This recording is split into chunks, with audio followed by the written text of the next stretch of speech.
বঙ্গে বিধানসভা ভোটের সূচি ঘোষণার ২৪ ঘণ্টার মধ্যেই আংশিক প্রার্থী তালিকা ঘোষণা করে দিল বিজেপি।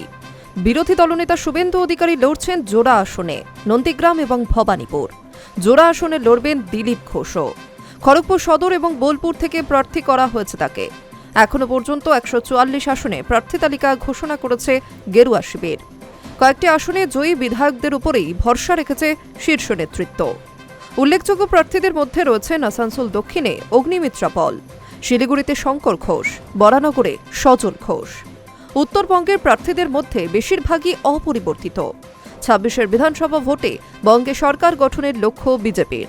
দিল্লির শীর্ষ নেতারা প্রচারে এসে বারবার কথা বলেই দলীয় কর্মীদের চাঙ্গা করতে চেয়েছেন। গত শনিবার ব্রিগেডের মেগা সভা থেকে প্রধানমন্ত্রী নরেন্দ্র মোদীও আত্মবিশ্বাসী কণ্ঠে বলেছেন, ব্রিগেডে বাংলায় বদলের বিউগল বেজে গিয়েছে। তৃণমূল সরকারের বিদায় হবেই, বিজেপি সরকার করবে বাংলায়, আর সেই লক্ষ্যেই প্রার্থী বাছাই হয়েছে। ভোট ঘোষণার আগে বিজেপি আংশিক তালিকা প্রস্তুত করে রেখেছিল, অপেক্ষা ছিল শুধুমাত্র ঘোষণার। সোমবার বিকেলেই ১৪৪ আসনের প্রার্থীদের নাম প্রকাশিত হল দিল্লিতে বিজেপির সদর দফতর থেকে।